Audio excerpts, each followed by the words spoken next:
Müsahibədə ən çox verilən suallar və necə cavab vermək lazımdır? Müsahibədə adətən çox banal suallar verilir, hansını ki, mən özüm belə bəyənmirəm. HR-ların, insan resursları əməkdaşlarının adına deyim ki, indi onlar yəqin baxırlarsa, izləyirlərsə, onların xoşuna gəlməyəcək mənim bu çıxışım. Amma bir çox suallar var. Misal üçün deyir, 5 il sonra özünüzü harda görürsünüz, 10 ildən sonra harda görürsünüz, niyə sizi seçməliyik? Bu suallar o qədər banal suallardır ki, və bu suallara o qədər fərqli cavablar eşidiblər ki, o sualların qarşılığında onları xoşbəxt eləmək çox çətindir. Yəni qeyri-adi bir şey düşünüb o suala cavab vermək çox çətindir.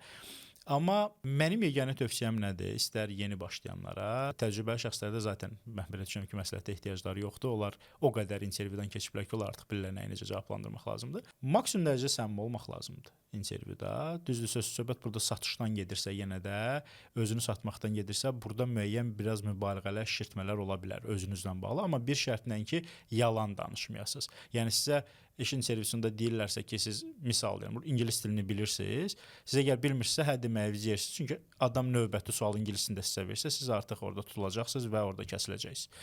Amma deyək ki, siz hər hansısa bir ofis proqramını, Excel-ı, Word-ü, deyək ki, 10 ballıq sistemlə 3 bala bilirsiniz, amma 4 ya 5-ə qaldırmaq istəyirsinizsə, o halda hə deyin ki, siz doğrudan da işə qəbul alsaz və yaxud da ki, bir aydan sonra sizə zəng gəlsə, həmin o bir ay ərzində siz doğrudan da özünüzü inkişaf elətdirib ora gətirib çıxardacaqsınız. Şişirtmələr ola bilər, maksimum özünüzü təqdim etmələr ola bilər, amma maksimum səmimi olun, maksimum layallıq nümayiş elətdirin və qarşı tərəfi aldatmamağa cəhd edin, çünki bu gələcəkdə sizin öz evinizdən də çox gün ərzində vaxt keçirəcəyiniz yer olacaq.